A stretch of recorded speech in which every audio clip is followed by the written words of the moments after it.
the thing with my dad and R. Kelly? No. Okay, so my dad was working at a music company, like, cause I hadn't seen my dad a lot. Like, my dad works at a music A&R thing, or he did at the time, and I would see my dad whenever R. Kelly would go into trial. Like, that'd be like, I remember this. So, and again, my dad, like, I think whatever happened with, like, my dad's talked about this, and he's not really connected to what he was doing, but it was just more of like an A&R and then the client kind of deal. But either way, it was like seeing that. I saw R. Kelly at my grandma's funeral. It's my grandma? Yeah, my grandma's funeral. Like, he was there. So it was like kind of seeing that, being around like the actual person. And then like seeing, like, for example, one of the high schools he would come up to is actually close to my house. So yeah. And like people would say how he would come through like toward this high school with like this limo and all, like, you know, all that stuff. Ooh, there's plenty of stuff on that. But so for me, it's like, oh, that's insane. Yeah, right. So for me, it's like I can't do that. I can't like listen. I can't do that because it's actually like that's like way too close to home. Yeah, like what? Literally too close to home. I cannot like. Bro, that is actually insane. Yeah.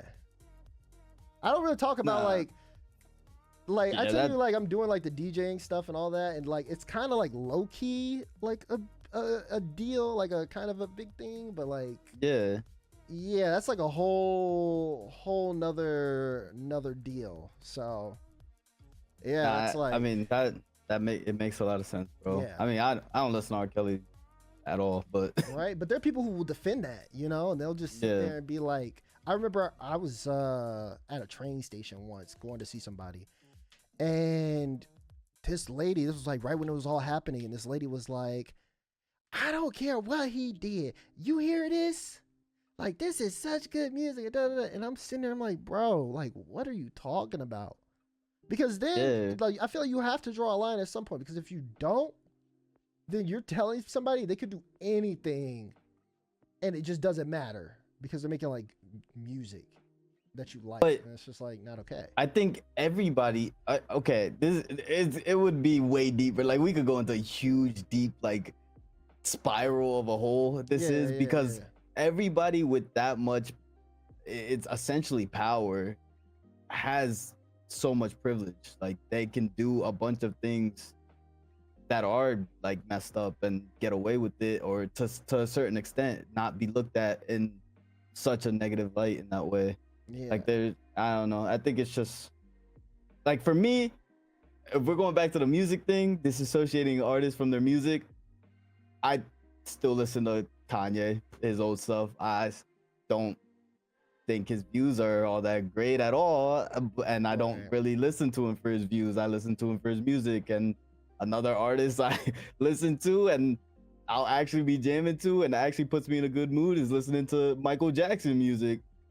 I love Michael Jackson's music. It's just, it is what it is. I don't know what it is, but he did some terrible things. Like, I don't know. I think I can dissociate the music from the artist, because the music that they made, the talent that they had was phenomenal. The best that we've ever seen. But some of the things that they did personally in their personal lives, it's terrible. Right. And yeah, I think that's where I'm at with like the Kanye thing versus the R. Kelly thing. The R. Kelly thing is like too close to home. I don't really, no. But Kanye is still like, you know, he's an artist to me. I don't agree with some of the stuff that he's done, which makes it definitely harder to listen to his music, especially when the new music he's dropping I don't really find to be that good. But his older things still kind of had an impact on me in my childhood before all of those other things happened. So then I'm like, okay, well, you know, this is what this is. So, that's crazy, bro. Yeah. I mean, we'll talk. Me and you, we can talk about it later. But yeah, that's like, I just, you know, I got into Rocket League. I didn't tell nobody who I was. Hey, I mean, video games for us was always an escape, man. Yeah. It's always been. And I mean, technically, I wasn't, I was just a son of somebody, Yeah. Now I've become my own person, which is like also why like when I'm getting back into music stuff, that's why I want to like do it, because I'm doing it as me, not as, you know, I still have that, you know, I'm somebody's son thing, but now I'm my own person with that. So I don't feel like I'm riding off coattails. If anything, I'm doing my own journey kind of deal. Yeah. But yeah, we you know, topics for another day for sure. Let's see, we hit that hour 30. We did hit that hour, we did hit that hour 30. So moving, bro. Yeah, appreciate it. Chat, before we close out, do you guys have any questions? Yeah, we'll do a little bit of Q&A if you guys have questions for me and Raul before we close out on First Touch After Dark. Thanks for chatting. Shopify Rebellion, that's not really a question. I need a question, big dog. Bro, just type Shopify Rebellion. First time chat is crazy lines. Yeah, man was waiting for that. How did y'all meet? We met at, it was DreamHack Dallas, I believe. Yeah, because that was before Ska, right? I don't think it was before Ska, I think, but it was like the same group of Ska was in a different Discord. Yeah. So DreamHack Dallas 2019. That was the first LAN I had got an opportunity to commentate, and they had me on the B stream. I was very happy to be there. I remember exactly what I wore. It was what are those things that? Why am I blanking on this? I shouldn't be blanking on this. Suspenders. I had this like cool fit with suspenders. It was dope. I'm not gonna lie. I had been wanting to stun on people with my fits from like day 0. Okay, but either way, got to do that, and I remember. I remember that LAN so vividly, because that was the LAN I gave Gyro, Arsenal, Sadie, and Risk do-rags. I really gave Arsenal all the do-rags because I told him I would bring him.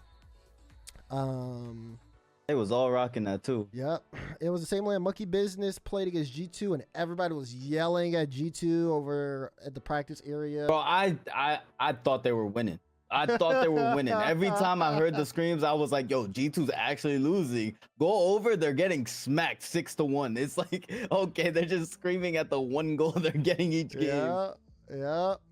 Raul almost beat Vitality. That's facts. Shout out Austin, my greatest enabler. It was Roldiz, Austin, and Ajax. I remember that. I remember seeing that. I remember that the reason I walked up to you is because I didn't know what you looked like before then, and then I saw you there. I was like, oh, he's black. So then I was like, I have to say hi, because I think you had already been on my streams, right? Like, I think we were doing skirmish by then. Yeah. So then I remember I saw him I was like, wait, what the? How have I not said hello to? So then I remember when I said hey to you too, because you were in line with Austin to get popcorn. Yeah. And then I walked behind y'all. I was like, yo, what's good? You like, yeah, what's good, Daz?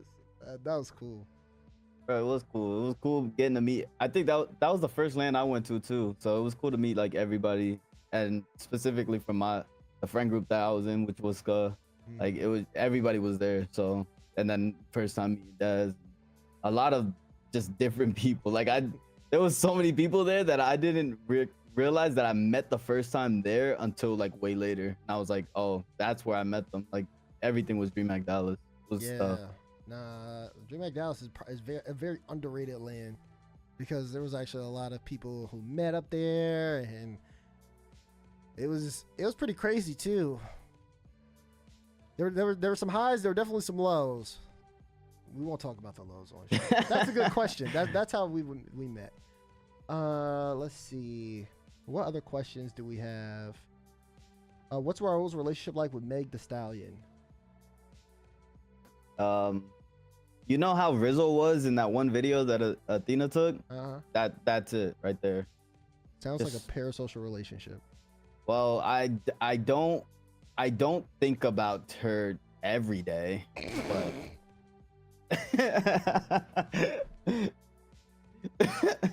we'll just leave it at that, you know. Okay, yeah, sure, just every other day. All right, cool. Oh man, and how'd you meet Bates? How did you meet Bates?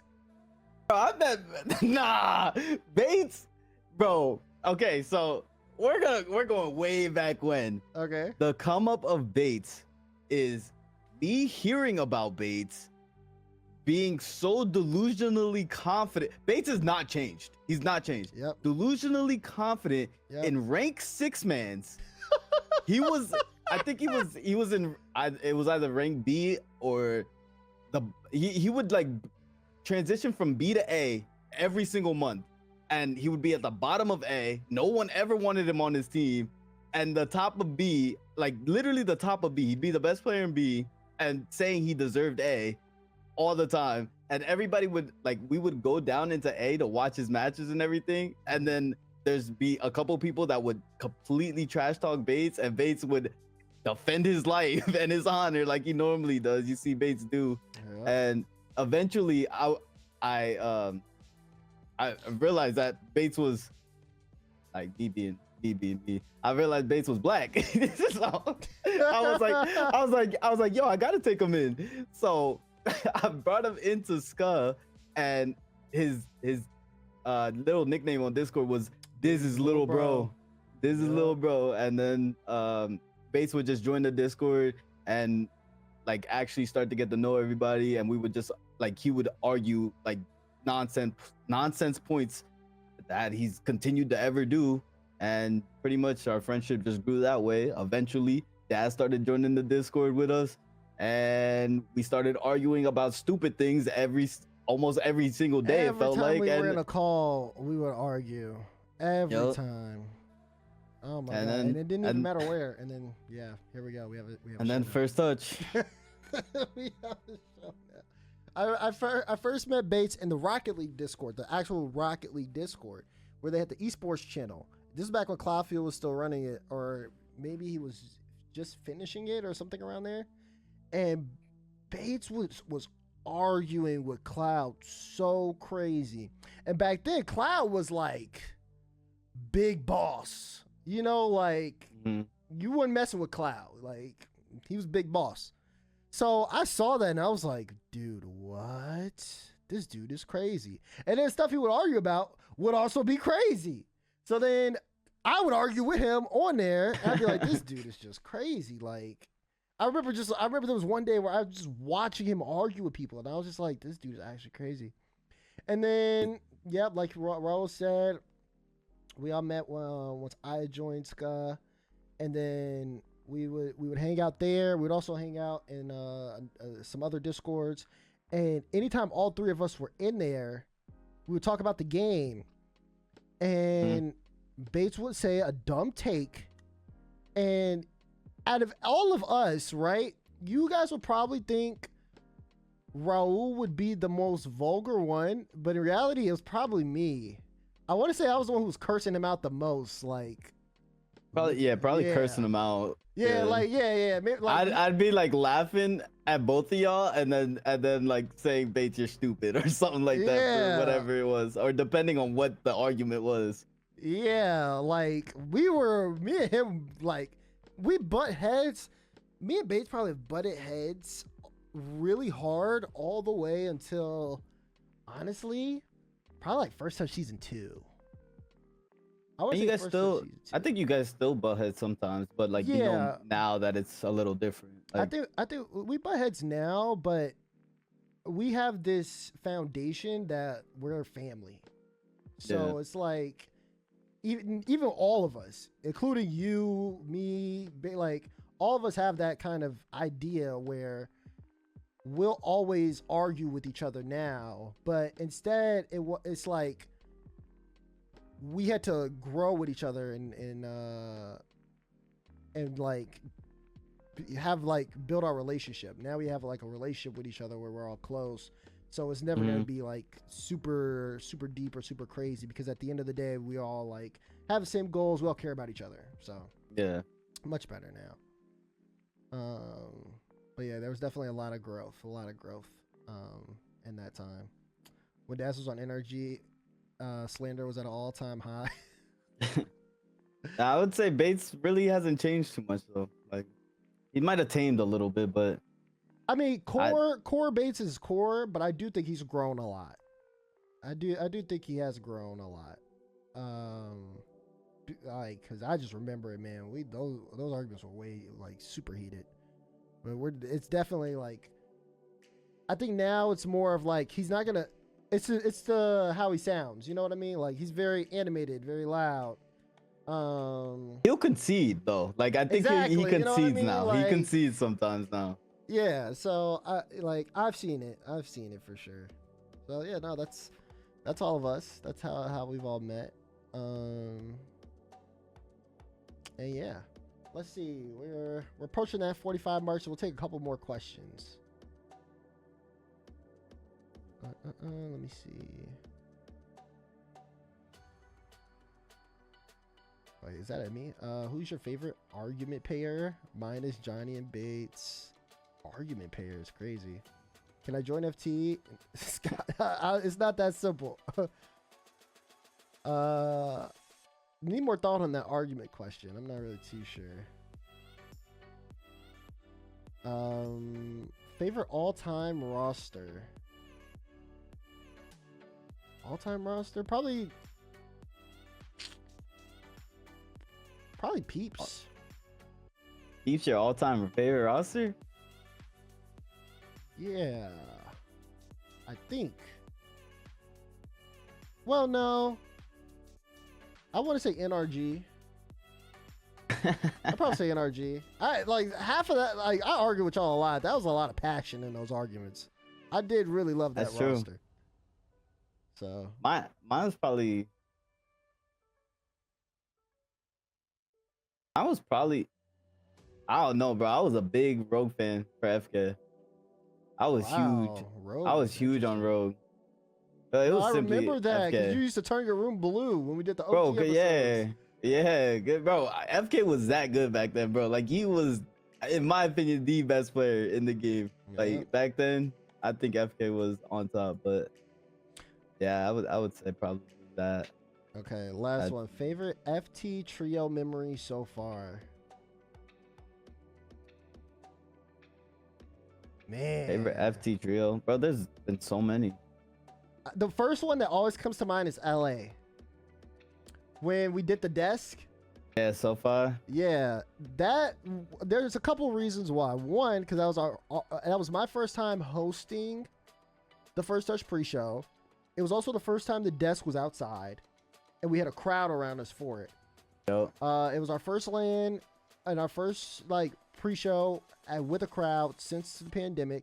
There's a lot of pressure on me specifically to like execute, and I was nervous. I remember I was so nervous, and my mom was there. Like that was crazy. But that show was so fun.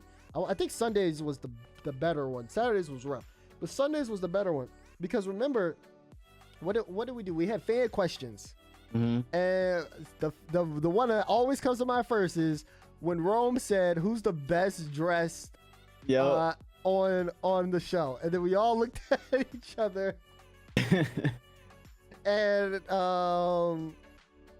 and then someone pointed out your shoes, bro. Pointed out my shoes. He said, "Well, his shoes," and it's not even fair. That was just not even fair because the right shoes were in my backpack.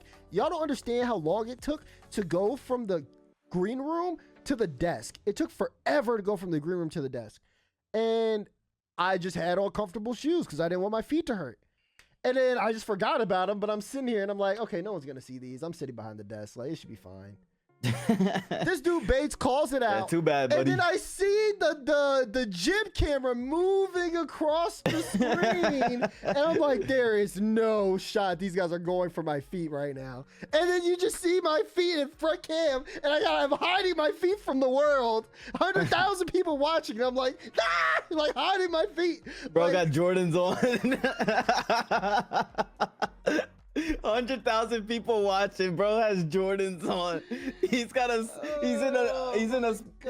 the best suit. He's in the best suit he has that weekend, and got some Jordans on the match. I'm dead. I was just trying to be comfortable, man. You was really hood rich. Shut up. Oh, man. I'm dead. Man.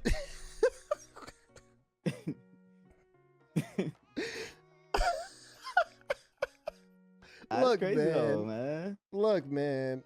I'll always remember that. Okay, I will always remember that because that. I looked good too. I thankfully changed my shoes before the day. Change them now. I changed them. I changed them later that day because that was the same day SSG had that kickoff against or that Reynolds he's hunting against Queso, and I know this because people took pictures and I got the right shoes on. Same fit, but I had the right shoes on. But man, I'm not getting caught like that's mine anymore. That's mine. Do you have one? I would say our San Diego trip was probably one of my favorites. Just exploring the city. We went on them scooters. Oh yeah, around the city. Oh, that's so good. Yeah. Chad, he's talking about remember when 21-22 got announced? First Touch went to Psionics headquarters in San Diego to film the announcement. To this day, best Rocket League announcement or best RLCS announcement ever. It might be actually one of the best Rocket League announcements ever. There's not really that many dope Rocket League announcements, but I remember that, you guys didn't know this, but there, you know how the staircase is set up? There was that under part of the staircase where there was the beanbags. And I remember I was watching you guys shoot your takes and talk, like getting on camera. And I started tearing up actually, because I just realized, like how big of a deal this was. And I think I realized like how far all of us had come, even though technically we were just getting started. But just the fact that that's how far we all came into that situation, and to see us do something as big as that, I think it really like stuck with me that like, yo, this is actually no one's ever done this before, and they're trusting us to do this. Like, I really, I really appreciate that. So I got emotional. I ain't gonna lie. Yeah, no, it's actually crazy to think about. Like, I look back at that time and I'm like, I was so like, it's unintentionally like big mind, like, I don't know how else to say it, but like I just had a lot I was thinking about that in that moment. I was like blanked, and I just went through the processes of what we were doing without even realizing exactly how large of a scale it was on. Yeah. So I look back at it now and I'm like, bro, we really did that. Like, I'm like, bro, we went to another city and recorded for a show that we thought was possible in a Discord one day, and now we're really doing this. We're making it happen. So it was just crazy to look back, and that's just like the beginning of what transpired. And now we're on like what, three years now. Yeah. Now, if we get a chance to do something like that again, you best believe it's gonna be very different. It'll be the same, like, it'll still hit, but we'll definitely be having so much more fun. And like, not to say we didn't have fun last time, but I remember so much about that trip. Bates in the shorts. If you guys look at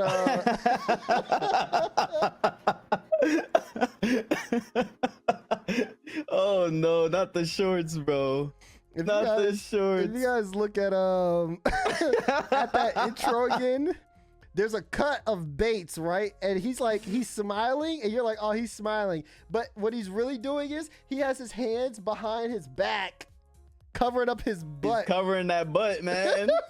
Bro ain't here to defend himself. Well, guess what? He should have went to bed. I don't know what to tell him. Bro, but yeah, that job was crazy. Because people, I think, actually, I don't know if somebody on the beach said something.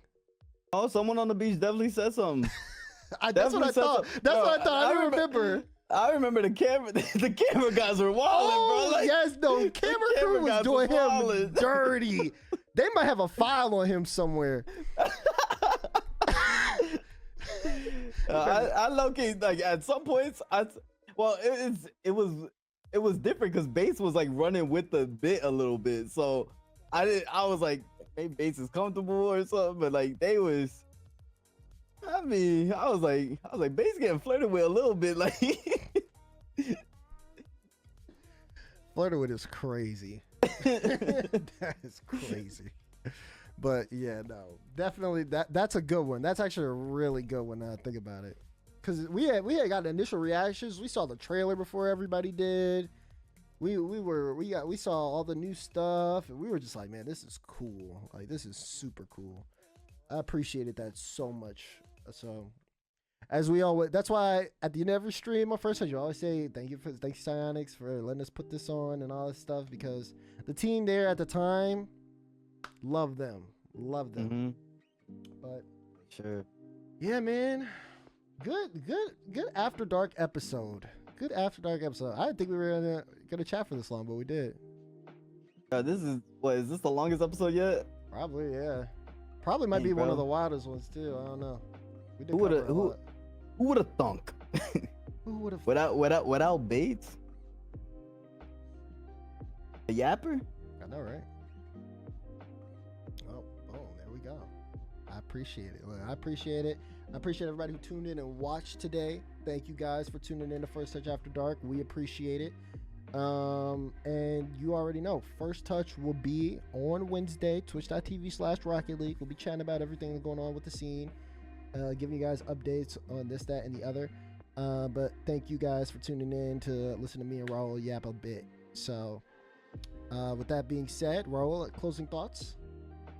That was a great First Touch After Dark. Thank you for being here, chat. Like Damar said, and have a good night, y'all. We Catch you on appreciate Wednesday. you, and we love you, and we'll see you all soon. 1, 2, toodaloo. We out.